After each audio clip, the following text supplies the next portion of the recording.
Good afternoon and welcome to the first edition of the You Name It We Say It podcast, sports edition only. I'm Ryan along with my co-host Patrick. There are a lot of things going on in the world of sports this weekend. The NBA playoffs are upon us. MLB fights breaking out left and right. Tristan Thompson cheating on his whore of a Kardashian. ESPN making some interesting headlines, and of course, Colin Kaepernick back in the news. We are going to break all that down for you and have a lot of fun doing it. Pat, how you doing? Good, man. How are you? I'm good, ready to get the NBA playoffs and all this other fun stuff on the way. So we'll dive right into it with the NBA playoffs. Do you see another Cleveland versus Golden State final, or do you see someone stepping in the way and knocking one of those teams off? Nope, Cleveland and Golden State. It's what the NBA wants. It's what they've shown that they wanted the last 3 years. They want LeBron. They want Curry. They want the drama of the Warriors not being able to, I shouldn't say not being able to, doing a really good job of playing like a team. They want the drama of the Cavaliers. No other teams in the NBA provide them the kind of juice. I'm going to make the professional wrestling argument, which I usually do with the National Basketball Association. It's a story-driven league. On the flip side, if it was legitimate basketball, Houston doesn't play enough defense. So they're the biggest challengers to the Warriors out west and out east. Toronto's terrible in the playoffs. I think the rest of the teams in the East don't have enough talent. I think if Hayward and Kyrie were healthy, I think Boston could have been a legitimate challenge for Cleveland on the story front and on the talent front. But I think in the end, those are the two teams that the NBA wants. I read something interesting the other day. Toronto has lost 10 straight game ones. That's not a surprise. Crazy. And a lot of them were at home. They were a high seed most of these years. They're losing game ones at home. Yeah. Lowry said something. It's like a game 7 for them today. They got to come out and win it. Who are they playing? They got the 8 seed Washington Wizards, which I don't think is going to be the easiest series in the world. John Wall, Bradley Beal, Porter Jr., experienced coach. I think that could be a better series than the numbers say they are. I'm from Baltimore, obviously, so if there's an NBA team I root for, it is the Wizards, but they're going to lose. I agree. In the end, the Raptors will win a series, and then they'll get the Cavs in the second round, and the Cavs will beat them in 5 games. So I'd have the Raptors in 6. I'd have to say the Cavs in 5. The Heat are an okay bunch, but they don't have that real superstar player. And I think the 76ers are young, so that could be a 7-game series. I think the Sixers could win that in 7. And then the Bucks, I'll tell you, this Greek freak guy, Antetokounmpo, or whatever his name is. I don't think anyone's going to get it right. But wrecked it. He is a phenomenal basketball player. Now, he has no help in Milwaukee. So I think Brad Stevens, he'll have the Celtics in rather good shape. I think they can win. But if there was an upset in that first round, I would take the Bucks over the Celtics because they don't have Gordon Hayward, they don't have Kyrie. So I kind of see the same thing as you in the East. Toronto and Washington. Even though Toronto's kind of like the Washington Capitals in the NHL, they kind of choke when the playoffs come around. I think they'll get by Washington. Washington doesn't play together. It's all individual. Wall's on his own little world. Beal, Porter, they all want to do it for themselves, not as a team. So I think Toronto will take care of them in 6. I don't think Indiana poses any threat to Cleveland. Oladipo's had a hell of a season. Miles Turner's a solid center. Nate McMillan's done a good job, but Cleveland's going to win that in 4. Unless they're playing around, maybe they'll lose 1. But LeBron's won 21 straight first-round games. I think he'll make that 25 and sweep that series. Celtics and Bucks. Stevens is a great coach with so many injuries going on with their team. I want to pick Boston because have Stevens, but Antetokounmpo is so solid and such a great player. I'm going to go Milwaukee in 7. Then I'm a Heat fan. I'm sitting here in the studio wearing a Heat jersey, Dwayne Wade jersey. So my homework side is saying Heat in 6, but I'll be realistic and say Heat in 7. I think their experience and Embiid being out for at least 1 game, possibly more, leads them into the next round. I was going to ask you, where's your number 6 Heat jersey? My number 6 Heat's in the trash. Yeah, well, unless he comes back. I was listening to a radio show the other day, and a guy said he wouldn't rule out LeBron back to Miami. He said he wants to go somewhere he's comfortable, and he's still close with Riley and Spo. So maybe LeBron comes back, and I could pull my number. I probably need a new one because I'm a little bigger than I was 4 years ago. But hey, maybe he'll come back.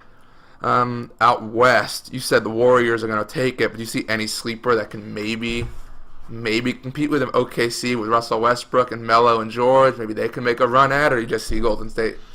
walking through. Let's go each series. Rockets won't have any problem with the Timberwolves. I think the Minnesota will win a game. They could.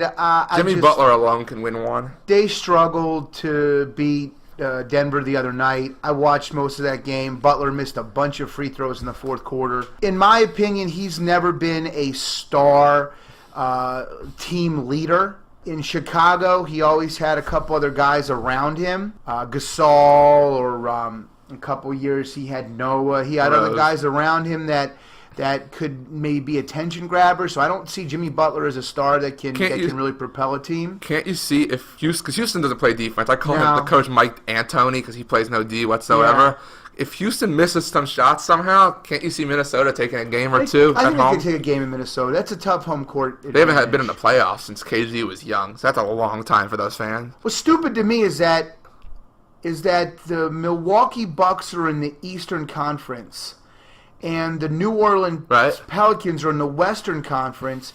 Yet the last time I checked geographically, Louisiana is more east than it's so true than Wisconsin, which tells you that these leagues are just incredibly stupid. And give New Orleans a lot of credit for making the playoffs as a 5 seed or a 6 seed, losing Cousins.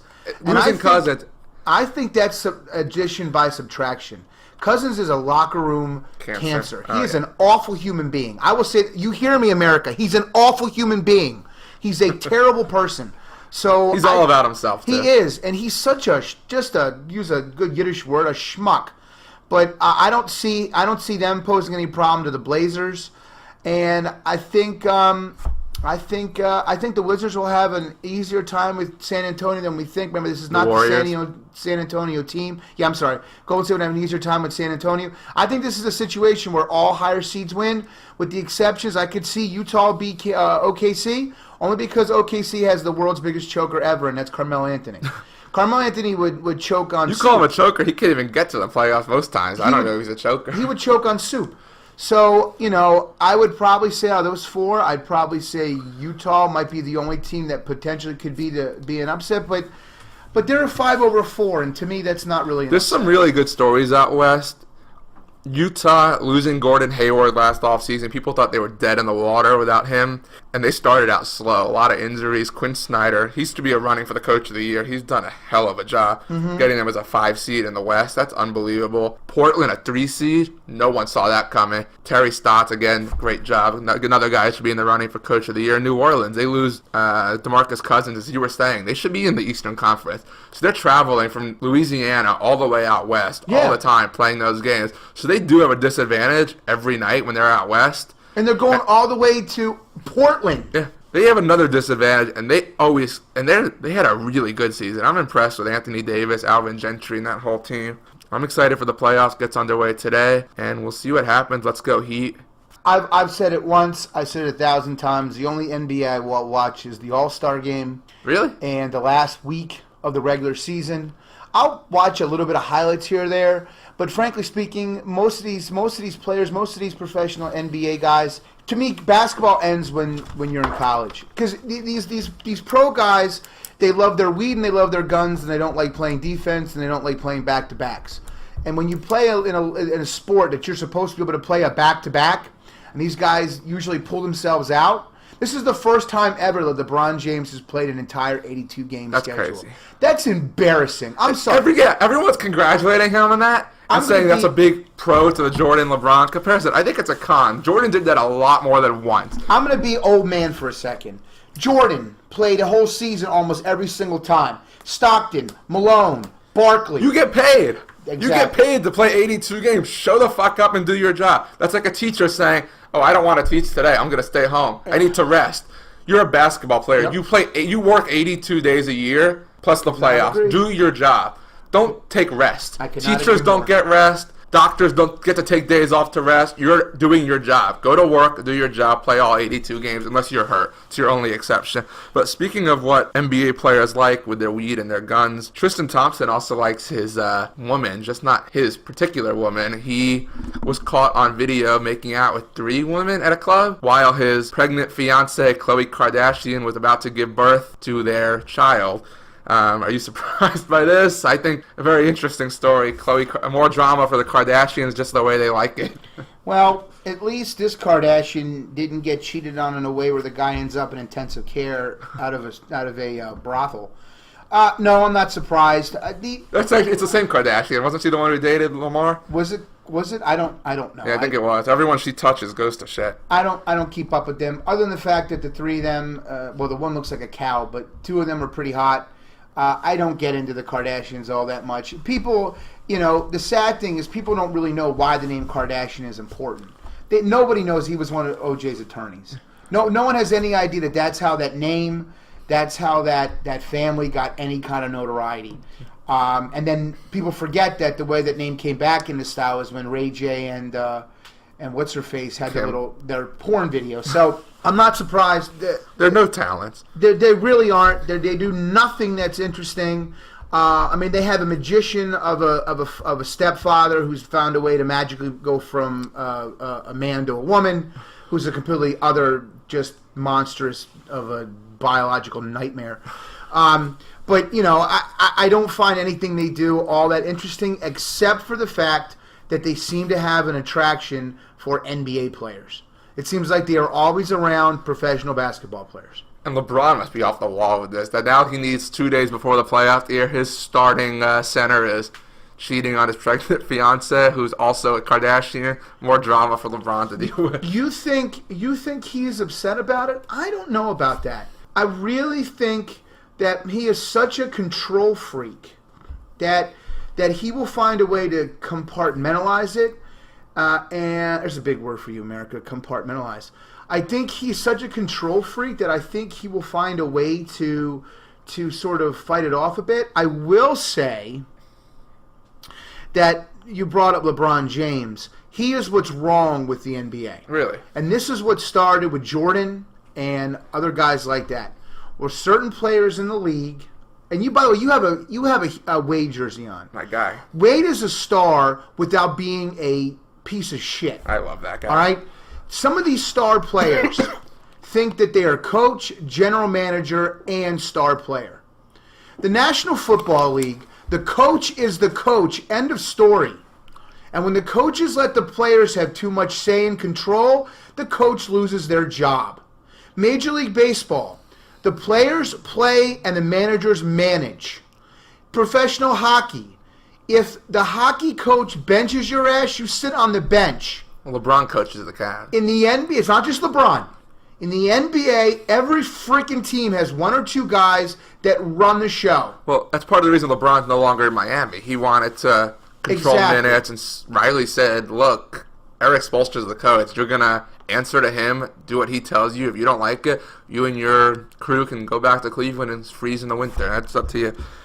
And I hate to bring this, and I hate to use this phrase because some people seem to get their panties in a knot over it, but the NBA turned into a situation where the inmates are running the prison. Oh, yeah. You let the athletes run shit, and that doesn't work. It does not work in professional sports, in sports at all. There's two teams that doesn't happen with, and those teams are always competing, the Spurs and the Heat. That's it. And they're always and running. Golden State.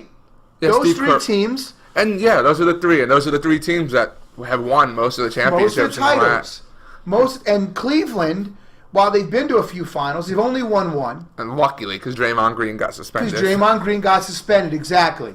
That suspension changed to make it with it. Because I believe once you get to the Eastern Conference Finals, Western Conference Finals, and the finals themselves, that's when real basketball was played. Before that, even up to the second round of the playoffs, that's still professional wrestling. But you see some examples from some of these series in the past. I can think of one a great example, Robert Horry. Robert Horry would be open at the end of all of these games. And good for him that he hit the shots. But eventually a coach, as good as these coaches are, would have found a way to draw up a play to deny him the ball. I coach basketball. If I want to deny a kid the ball, I'm going to make sure that kid is denied the ball. It's not hard. You could set him a triple screen. You still break to the screen. You foul someone to get to the guy if it's a matter of life and death and making to the next round of the playoffs. For sure. So I've looked at professional basketball. Now, I have a game I want to play. All right? Let's do it. All right? We're going to play a game, and this is based off of ESPN's website this week. All right. I'll chill out with the 70s game show music for a second. All right, here's the game. It is called Is it important or not important? I'm the contestant. You're the contestant. Oh, that's good. Are these important or not important? I'll be honest. Let's see. I don't know the topic, so I'm gonna see what these are. I'm All curious. right, these were all on ESPN's front page. I don't go on their this website, week. so we'll see. All right, now at school, I don't get reception on my phone, so I always pop on ESPN.com at the beginning of my planning period and at lunch. First, winners and losers and draft grades for each WNBA team. I mean, I don't think anybody cares, honestly. The only WNBA is the only league where you have to worry about the players fucking the other players. Oh, God. Okay? The only league where you have to worry about, it brings new meaning to the definition, banging bodies. Anybody that knows basketball knows when you say you're going to bang bodies, you're going to rebound. Not these chicks. Brittany Griner will go at it with any of her teammates at any moment, I guarantee you. As long as she doesn't punch another one, we're good. Exactly, as long as she doesn't punch you one. Number 2. So, yeah, I'd say that's not important. I think women's college basketball is a lot more important than the WNBA. Number 2, the 28 quarterbacks that have played for the Cleveland Browns since 1999, ranking them 1 to 28. Why do you need to rank them 1 to 28? They're all they're all shit. They all stink. No, that's not important. I want to know who the next quarterback's going to be. That's more important than the past 28. You move on. No, that's not important at all. All right. Johnny Manziel's comeback in an ultra rookie tryout rookie football league where he's throwing to athletes that probably were UPS drivers this week. That's not real, is it? I swear to God, the highlights I've read, his comeback is he's in these developmental leagues where he's throwing the football to guys that were security guards and UPS drivers. Johnny Manziel is... why do people care about Johnny Manziel? What is the big ordeal about Johnny Manziel? He was a good college player. He's not... I'd rather focus on Tim Tebow, who's a good guy, not breaking laws, not out snorting cocaine, partying, I'd rather focus on a guy who's doing good for the world, trying to better his career. Yeah, I'm glad Johnny Manziel's trying to get back into the sport, but I don't think I don't think that's important either. The minute somebody, and I'm not going to try to mince words here, the minute a man touches a woman where there was nothing to warrant any kind of self-defense, they are dead to me. Yeah. So that man could end up in a gutter, and I would not feel the least bit bad. No, he's a scumbag. All right? I'd rather talk about RG3, who's done nothing wrong. We'll get to RG3 in a second, because I'm a Ravens fan. All right, next. The rankings of Halo World Championship players. How does that have anything to do with sports? I'm asking you the question. Who runs this website? Is it important or unimportant? It's unimportant. It's nothing to do with sports. This is ESPN. ESPN. I want to know who makes this website. They need a new website person. Edible grasshoppers at Seattle Mariners games. Okay. They're selling them, or they're running on the field, or what? No, the story was about a town in Mexico, Oaxaca, I guess is how you say it, Oaxaca. All right, whatever it is, bringing grasshoppers into Safeco Field in Seattle to be sold. That's funny. I think it's more of a topic that should be on not BuzzFeed. What's the website? Like one of those food things on Facebook. I don't think it should be on ESPN. So yeah, again, not important. All right, just printed an hour and 20 minutes ago. PGA golfer Kelly Craft misses cut after hitting bird leads to double bogey. That's funny. It shouldn't be on the headline. It should be...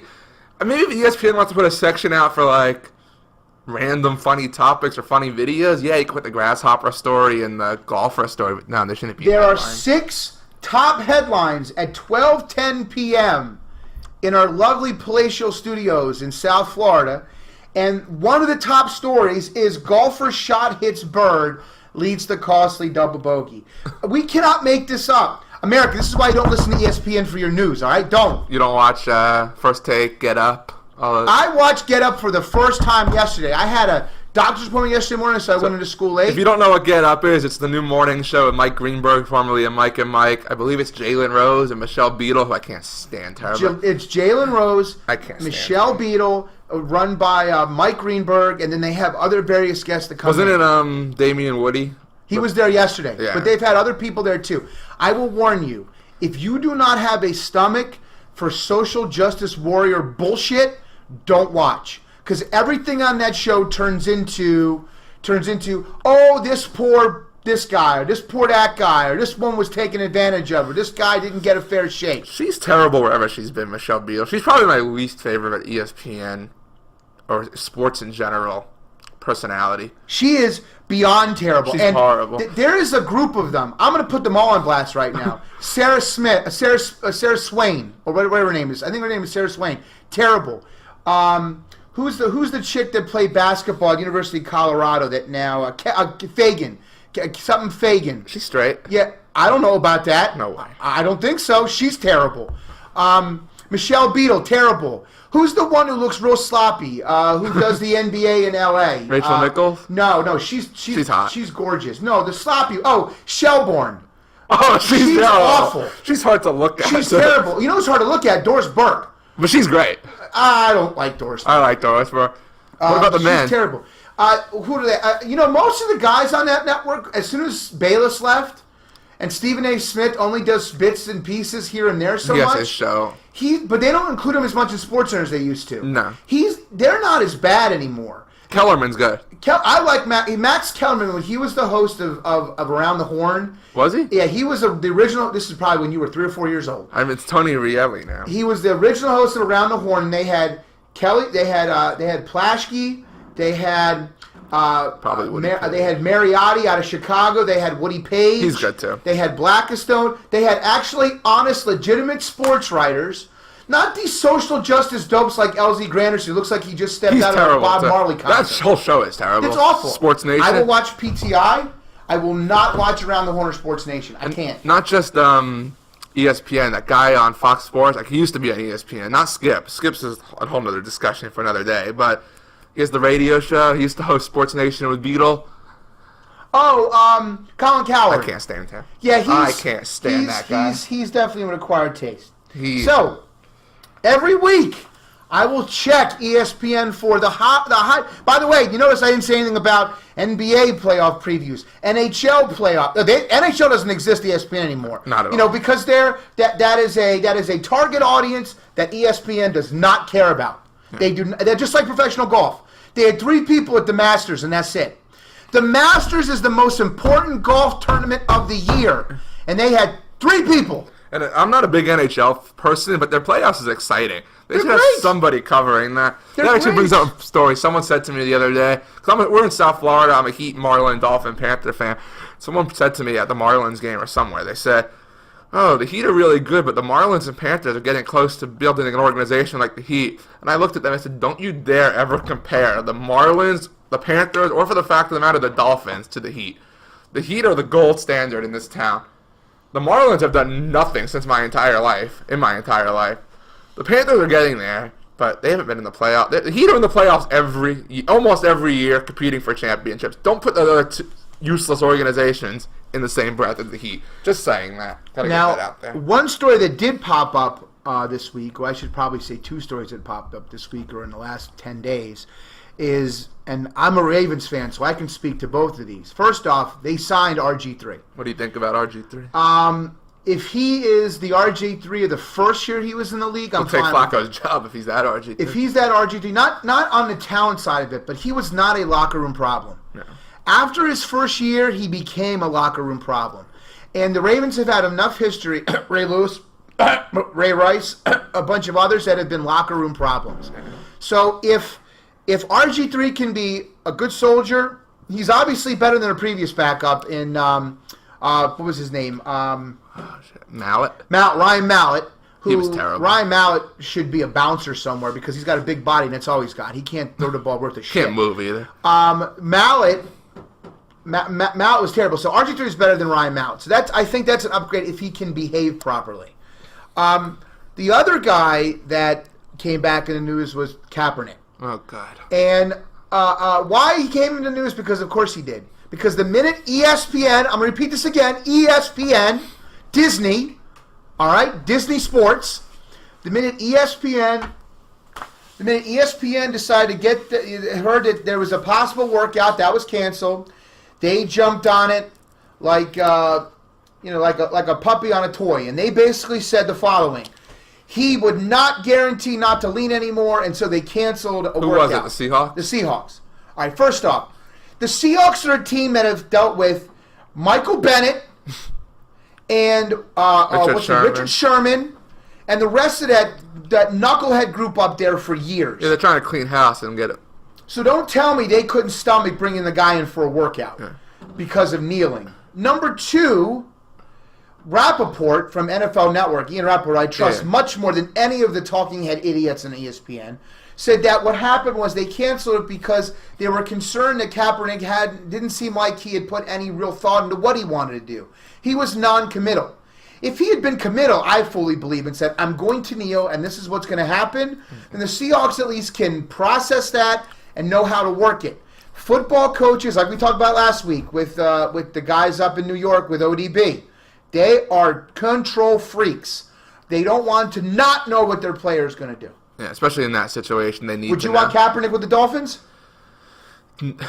It's hard. As a player, I think he's just as good, if not better, than Ryan Tannehill, but he can't play for the Dolphins. Didn't he show up to a game a couple years ago wearing a Castro shirt? Yes. Yeah, you can't put him on the Dolphins. Yes. The fans would go nuts. So it's not about talent. No, he can play. The kid can play football. He can play football. He's better than a lot of these quarterbacks. I don't think he's better than the 32 starters. I think the only starter I could probably say that I could have seen him be better than is Jay Cutler. I was about to say Jay Cutler. And Cutler wasn't supposed to be a starter. He was in the booth. Who was the starter for the Browns? Wasn't it the kid from Notre Dame? I can't think of his name now. Kaiser played some. He's better than him. Hogan played some. Better than him. But I think the Browns, if they pick a quarterback early in this draft, I think quarterback can be better than Kaepernick. I can't see Kaepernick not. What is that? 32 teams. Yeah, double that. 64? Yeah, that's He's one of the 64 He's better one of the quarterbacks. 64 best quarterbacks in football. But I will say, though, I think there was backups around the league that were better than the Brown starters. Oh, yeah, for sure. I think someone like Tolzien in Indianapolis, if he had time to develop, he could have been a starter for the Browns. Matt Moore has been like the clitoris. I don't understand it. I never will. And men have said for years they can't figure out what the deal with it is. I cannot understand the deal with Matt Moore.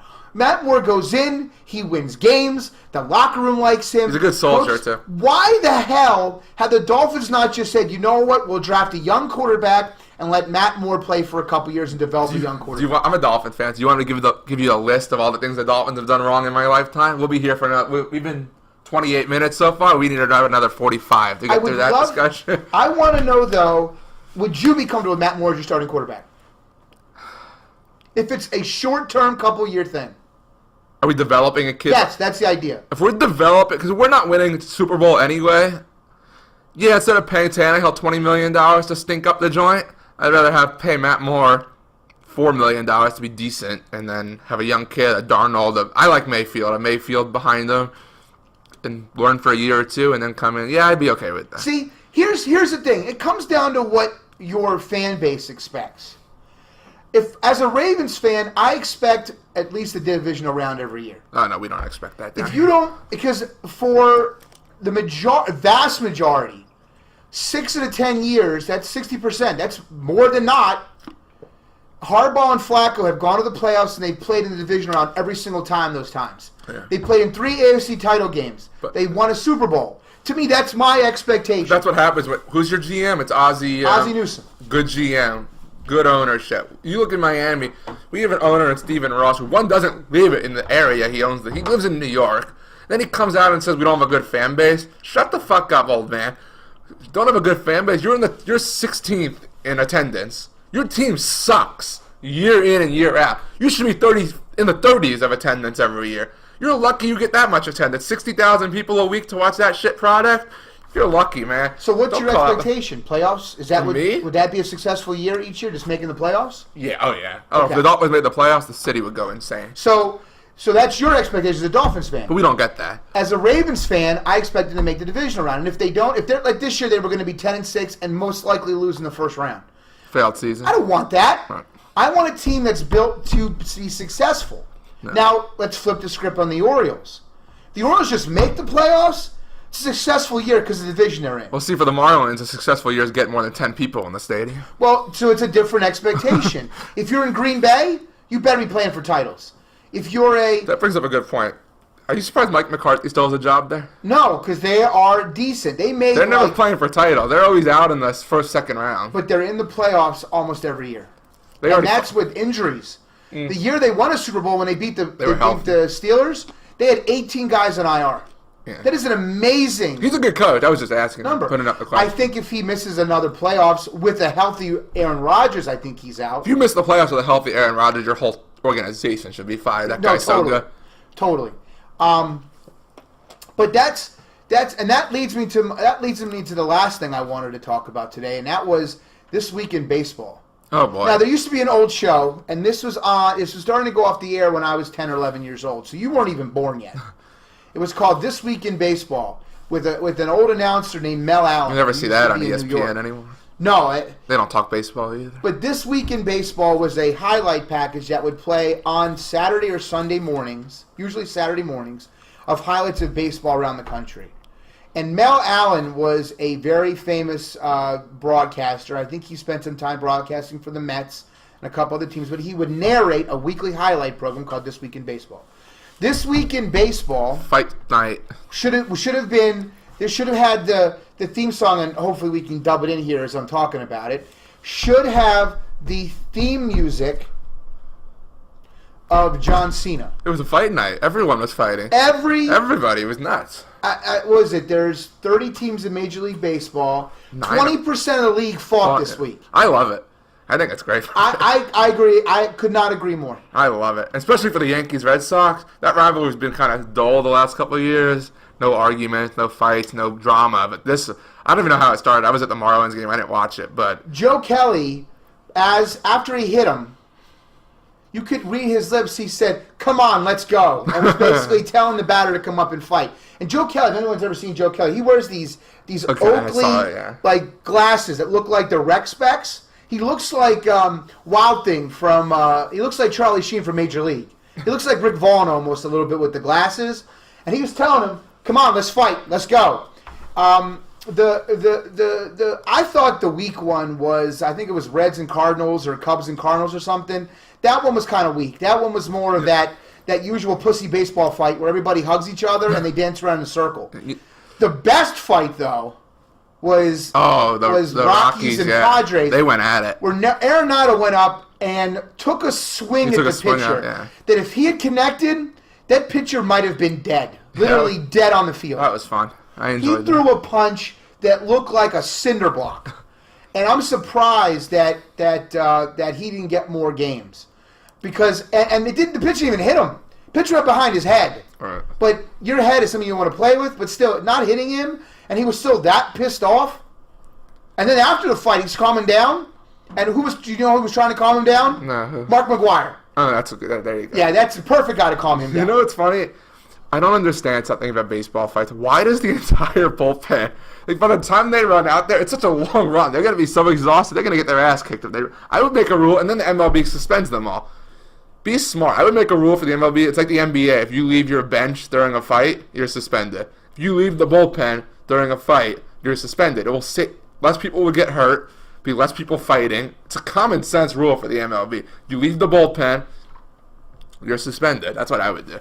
You can't forget though that basketball has always been the most progressive of the leagues with rules. The dress code. Guys have to dress with a jacket on the bench. Yeah. This is gonna be the first league with a female coach. Becky Hammond. She's gonna be a head coach. Or Lieberman. She's an assistant. Everyone forgets about Nancy Lieberman. She's an assistant with the Kings. So you have two women that are high level assistants in the NBA. There's gonna be a female coach in the NBA. There should be. Which is funny that LeBron said, go back to LeBron for a second, "Oh, we would definitely support a female." You don't support a male coach, you numbskull. Yeah, You're not going to support a female coach. Shut up. He gets every coach that steps in there. He made this coach have to take a leave of absence. He got so sick of LeBron. So you're talking about baseball, which is a sport that still refuses to understand that it's losing younger fans. Oh, yeah. So they're not going to be progressive with rules. The most progressive they've been is this pitch clock, which I absolutely love. Yeah. And the between innings clock where they run the clock down. Now they have the mound visits, six mound visits. That's so much better. And the intentional walk, pointing someone over to the base. Yeah. That entail really, really, really good. So, I think you're in a realm now where you're going to see more of those fights. because I think this machoism. But I will say about the fights: if you're gonna fight, fight. Right. In hockey, you got guys breaking people's teeth, and they go right back in the game. That's it. In the NBA, they fight. When they actually fight, young people. Look up Rudy Tomjanovich and Kermit Washington. Look up the Malice at the Palace. That's who they fought with the fans. They fought with the fans. Mike Milbury, who does NHL for NBC, when he played in the league, he went to the stands of the Boston Gardens and took someone's shoe and beat him with his shoe. All right, so you had real fights, legitimate fights. The NFL, every play is a fight. Yeah, baseball, they dance around each other. They all hold each other and dance around. The games this year have been cold. You got guys that look like they're floating around in the Arctic. Bunch of fucking pussies. It's cold. Deal with it. I got one more baseball question for you that I'll never understand. I've been talking about this since I was young. Why do baseball managers have to dress as a player? It's like Halloween. They're dressed up as a player. Why can't they wear like a sports, like a jacket? What are you talking about? Like the managers, like Don Mattingly, he's dressed as like he's going to hit a home run. That goes back to... I don't understand. That goes back to 80 to 100 years ago where there was a lot of managers that still played. Okay. And so that pays And that's to go back to the progressive thing? Sports Illustrated, when I was about 10 or 11 years old, did a photo montage of famous coaches if they had been dressed up like their sport, like Mike Holmgren when he was the coach of the Packers. I think I've seen that. He was in a pair of. He was in a. That's what I'm saying. Yeah. Or Phil Jackson was in an NBA uniform. Like, can you imagine Joe Philbin in pads and a helmet trying to call? I mean, you can't imagine him in a collared shirt trying to be a football coach. Imagine him in pads and a helmet, or Eric Spoelstra out in a jersey, sneakers, and shorts. I can't stand this new millennial way of dressing on the sidelines where all these coaches wear T-shirts. You know, that started with Fisher. Your boy Gase did it all year. He was in a T-shirt every damn game. I can't stand. That's a whole other topic. When you're on the sideline, like when I coach high school basketball, I'm in a polo shirt and slacks. Look professional. Or I'm in a jacket. I don't wear a tie a whole lot, but I might wear a button-down shirt. There's no reason why these guys can't dress a little bit nicer. I agree. But the best coach, in my opinion, in terms of dress and his way he carries himself, is Popovich, who will answer long questions with yes. I love or that no. Guy. He doesn't wear a tie. He literally could not give half a shit about what you think. And you know the funny thing about Popovich? Unlike Belichick, who's supposedly an ass, like he acts like an ass and he is an ass, I hear Popovich is actually the nicest guy you'll ever. Like, he is so nice. The media loves him behind closed doors. They all love him. And I think he just does it because he doesn't, like, I don't agree with the whole in-game interviews. Let the coach, interview an assistant coach. Let the coach coach. Krzyzewski does. He gives his assistant, Collins for a long time, Capel. He'll have his assistant. Let the assistant talk to the media. Let the coach. Like, in the playoffs, they're all going to have to do it at the end of the first or fourth quarter. They got to interview. They're busy. They're trying to lead their team to a win and get farther in the playoffs. They don't want to talk to you. And some are very good. Spoelstra will sit there for 10 minutes and talk. He's just a nice guy. He won't say no. But Popovich, hey, what? I remember one interview they said, why is your team having so much trouble scoring? Because the ball's not going in the basket. And he walked away. I'm like, he's not wrong. His best answer I ever heard was they said, you seem to be fouling a lot in the paint. How can you stop that? He's like, don't foul. Like, literally, he literally answers the question, and you can see the reporters' faces. I have a good one, a story about Popovich. Jordan Rudnick, if you're listening, you were at my house when this interview happened. It was after Game 6 of the year Ray Allen hit it was right after Ray Allen hit the three in the corner. They asked him, how are you going to get your team ready and into Game 7? He said, we're going to take the bus, show up at the arena, go up the ramp, get out of the bus, walk up the ramp, get into the stadium, put on our uniforms, and play. That's how we're going to get into Game 7. And me and my friend Jordan must have rewind this 4 or 5 times. It was so funny. And it was so hard playing the Spurs those 2 years as Heat fans because we love the Spurs. It's hard not to respect what they've done because they're very similar to the Heat. So a lot of respect for Pop and the Spurs. And, yeah, that's the story.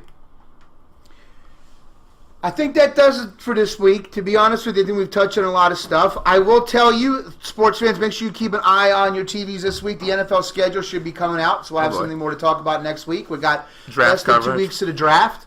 You know, the best part to talk about the draft is the meat market. That's the combine. That ended a while ago. Yeah. Nothing's more exciting than watching a bunch of half-dressed men have their bodies pinched and poked on national television. Nothing's more hot and sexy than that to me. Yeah, we have a lot of fun stuff coming your way. Stay tuned. Check our social media. We're going to be posting our playoff predictions.